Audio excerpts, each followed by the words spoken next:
The room you're sitting in right now is giving you instructions. You just don't know how to read them yet.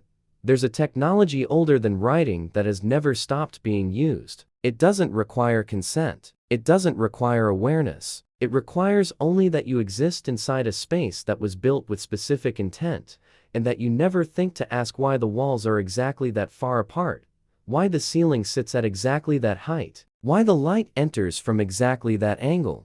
Most people never ask. That's the point. Here's something concrete before anything else. In 2003, researchers at Cornell University published findings that changed how behavioral scientists understood the relationship between physical space and cognition. The ceiling height of a room, just that single variable, directly altered the type of thinking people engaged in while inside it. High ceilings activated associative, abstract thinking. Low ceilings produced constrained, detail-focused thinking. The effect was unconscious. Subjects didn't know their cognition was being shaped. They just thought differently. The study was repeatable. The results held across cultures and demographics. That's not philosophy. That's measured neurological response to geometric proportion. And here's what makes that finding genuinely unsettling. The builders of the spaces where power has historically been exercised knew this. Not in 2003, centuries earlier. The question that this investigation keeps pulling toward is a specific one. How did they know?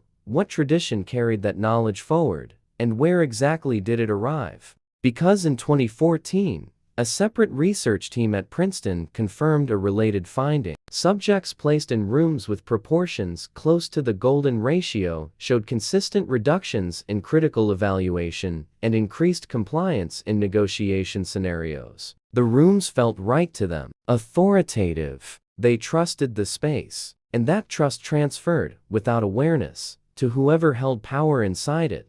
That data point was published. It circulated in academic circles, and it was read by people who do not work in universities. What I want to walk through isn't a theory built on those studies. It's a pattern that connects them to something much older, a documented lineage of knowledge about geometric proportion and psychological state that runs from late antiquity through Renaissance Florence into the architectural traditions of modern power, and arrives, without announcement, in the physical and digital environments you move through every single day. Once you see the through line, you can't unfocus it. It becomes part of how you read every room you enter. That shift in perception is what this investigation is actually about. Start with something that doesn't fit the official explanation. The proportional systems running through the great legislative chambers, financial institutions, and civic monuments of the Western world don't just create beauty. They create states, specific, measurable,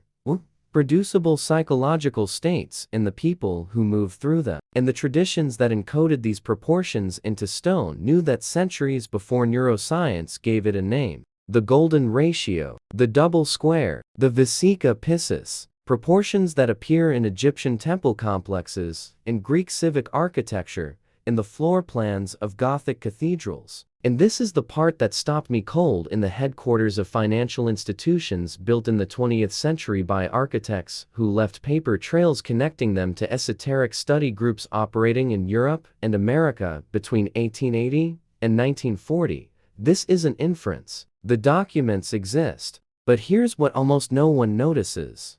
Those proportions don't just look right. They produce something in the body. A reduction in felt personal authority. An increase in deference to whoever occupies the center of the space. A lowering of the threshold at which the person accepts what they're told without analysis. You walk in feeling like yourself. You sit down feeling like a subject. That's not an accident. That's architecture functioning exactly as it was designed to function. If this has crossed your mind before, the feeling that certain spaces do something to you that you can't quite name, drop it in the comments. You might be reading the pattern more clearly than you think. Here's where the historical record gets specific in a way that's hard to dismiss. The Hermetic tradition, the body of philosophical and ritual knowledge that traces back to late antiquity, was preserved through Islamic scholarship, recovered in Renaissance Florence, and systematized across European occult circles through the 17th and 18th centuries. Treated geometry not as abstract mathematics, but as operative language. Specific proportions were understood to create specific resonances between built space and human consciousness. This wasn't mysticism as decoration. It was a working theory of environmental influence with practical application. John D. Queen Elizabeth I's court advisor and one of the most documented occult practitioners of the 16th century, wrote extensively about what he called archimastery, the application of mathematical and geometric principles to the construction of spaces that would influence the minds of those who entered them. His work directly influenced the architectural theories that circulated through Freemasonic lodges in the centuries that followed. Wait. Before you process that the way you've been trained to process anything connected to Freemasonry, stay with the documented layer. Masonic lodges were, among other things, repositories of architectural knowledge derived from Hermetic and Neoplatonic sources. The lodge itself as a physical structure was designed according to specific proportional rules, intended to produce a measurable shift in the psychological state of the initiate. East to west orientation, specific ceiling heights relative to floor area, deliberate management of light and shadow. These weren't decorative choices. They were functional ones, documented in Masonic architectural manuals that are publicly available. And the architects who designed the civic buildings of the American founding, the Capitol, the layout of Washington, D.C., the major financial institutions along the eastern seaboard were, many of them, practicing Masons with direct access to this body of knowledge. That's not conspiracy. That's biography. Stop here for a second. Because what comes next is where this stops being history and becomes something you interact with before you finish reading this sentence. Between 1950 and 1980, a generation of researchers in environmental psychology and human factors engineering, several of them operating under government contracts, began translating the principles of spatial influence into quantifiable, reproducible, scalable form. What the Hermetic Lodge architect achieved in a single ritual chamber, these researchers made transferable to any room, any screen, any interface. The knowledge didn't retire when the cathedral stopped being built. It got faster, because digital space offers something no physical architecture ever could: real-time feedback. The building doesn't know when you left. The algorithm knows exactly which second you stopped paying attention, and it adjusts continuously in ways that no stone wall ever could. Internal documents from the major technology platforms, some released through litigation, others through whistleblower disclosure, show explicitly that the spatial and proportional choices embedded in their interfaces were made with one documented goal: to produce specific psychological states in users, not comfort, not efficiency, states of continuous anticipatory attention that prevent the cognitive system from reaching closure and simply stopping. That's not a design preference. That's an application of the same principle the Romans called fascinum, the geometric capture of attention. What product designers call an engagement loop. The documented mechanism underneath both terms is identical. What changed wasn't the system, it was the precision with which the system learns about you. Now, here's what makes this more than a history lesson. The design of the United States Capitol places the legislative chamber inside a proportional system derived from classical sources that Masonic architectural tradition had preserved and systematized. The dome ratio, the relationship between the rotunda diameter and its height, the positioning of the chamber relative to cardinal directions. These are not arbitrary decisions made for aesthetic reasons. They are applications of a system that had a specific intended psychological effect on the people who convened inside it. The effect: a reduction in the felt sense of individual authority, and a corresponding increase in the felt sense of the institution's authority.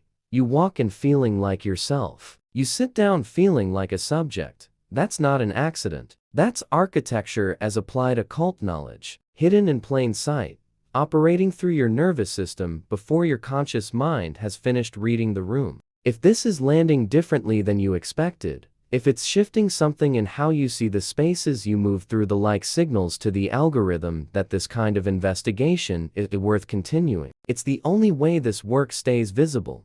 Here's the piece I want to leave you with. Not a conclusion, a door. The screen ratio dominating modern smartphones was not chosen for aesthetic reasons. The 19:9 format that became industry standard was developed from visual attention research showing that this specific proportion keeps the eye in continuous motion within the frame without creating saturation points. In other words, you don't stop looking. That's not intuitive design. That's retention architecture. And it operates on the same principles that medieval ritual chamber builders applied when they wanted to hold a participant's attention fixed on a focal point for the maximum possible duration. The Romans called this fascinum, the involuntary geometric capture of the eye. The word gave us fascination. And what UX researchers today call infinite scroll is, at the functional level, contemporary application of the same mechanism. You don't scroll because you want to. You scroll because the proportion and rhythm of the content were calibrated to keep your visual system in a state of continuous seeking that never reaches full resolution. But here's the distinction that changes everything about how you relate to this information. There's a concept in the Hermetic tradition that separates two relationships a person can have with a powerful symbol or geometric system. The first is unconscious immersion. You're inside the system. It acts on you. You experience its effects as your own spontaneous feelings and decisions. The second is informed inhabitation. You're inside the same system, but you know the structure. You can feel the walls. You can identify which of your responses are being produced by the geometry and which are genuinely your own. The tradition was clear that this distinction doesn't give you escape. You can't unbuild the room. You can't remove the proportions from the screen. The geometry continues to act.